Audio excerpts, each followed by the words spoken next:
자, 초인류 기업에 대한 최초의 연구는 1980년대에 이루어졌는데요. 화면에 보시면 탐 피터스라는 분하고 로버트 워터만이라는 두 분이 이제 보이는데요.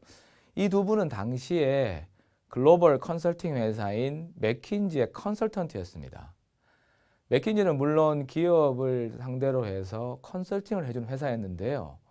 컨설팅과 더불어서 기업 경영에 도움이 되는 중요한 연구 프로젝트도 한두 개씩 하곤 했었는데요. 당시에 맥킨지가 펀딩을 해서 지원을 해서 미국에서 굉장히 잘 나가는 기업들의 특징을 한번 정리해 보자. 왜냐하면 그런 내용들을 정리하면은 당연히 기업 경영을 하시는 분들에게도 도움이 되고 또 그렇게 해서 많이 알려지면 맥킨지라는 컨설팅 회사가 명성을 얻게 돼서 본인들이 사업을 하는데도 도움이 되겠다 싶어서 이제 지원을 한 것 같습니다. 그래서 이 두 사람이 당시에는 다 컨설턴트였으니까 공동으로 해서 미국의 이제 초인류 기업을 연구하게 되는데요. 그것을 연구한 내용을 이제 책으로 출간을 합니다.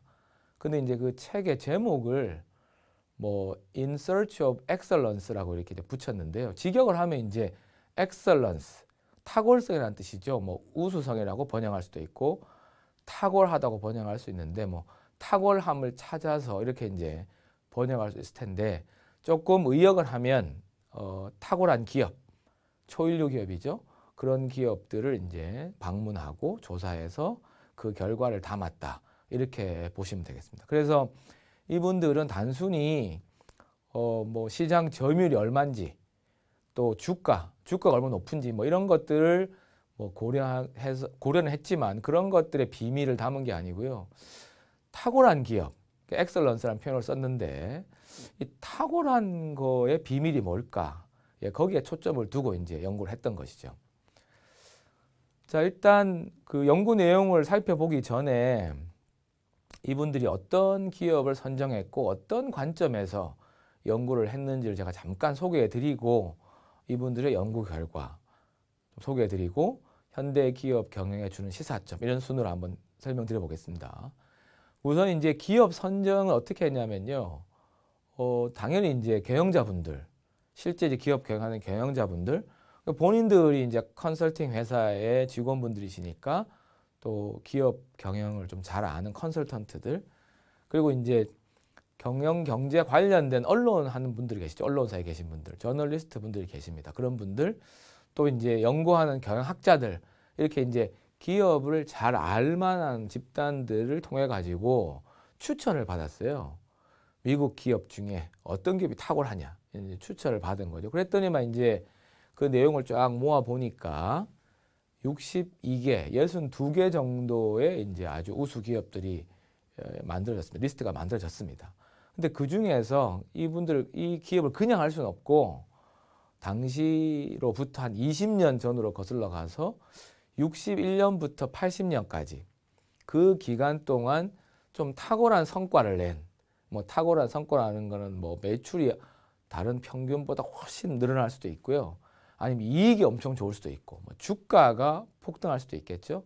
그런 이제 기준을 만들어 가지고 그 기준을 넘어선 기업만 추렸어요. 그랬더니만 이제 43개 기업이 선정이 됐습니다.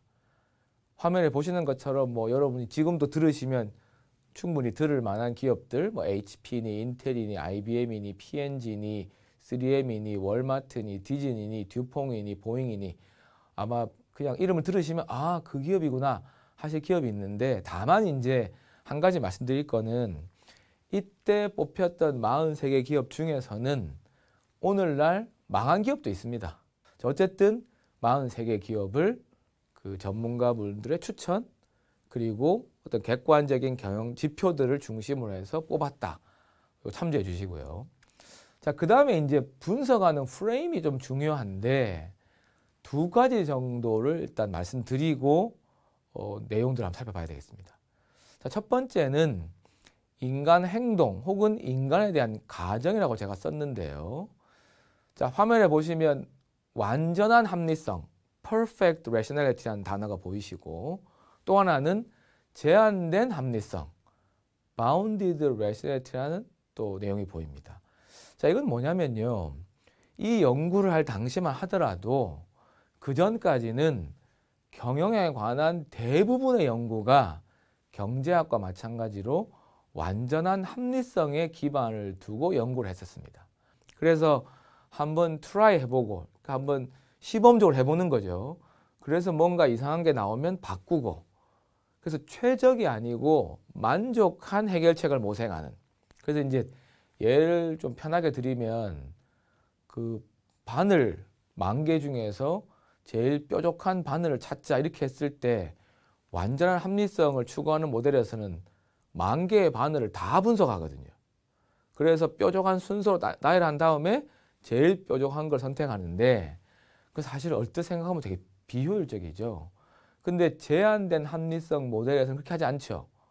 바늘 하나씩 써봅니다.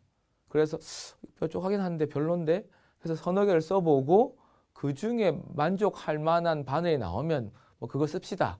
이렇게 이제 접근하니까 접근 방법이 다르죠. 그래서 완벽한 합리성보다는 제한된 합리성에 기반을 두고 연구를 해봐야 되겠다라고 하는 거를 이제 연구의 프레임을 만들 때 일단 기본 그 틀로 짰고요. 여기에 기반을 두고 두 연구자 모두 이제 맥킨지 컨설턴트였으니까 맥킨지가 개발한 모델을 참조합니다.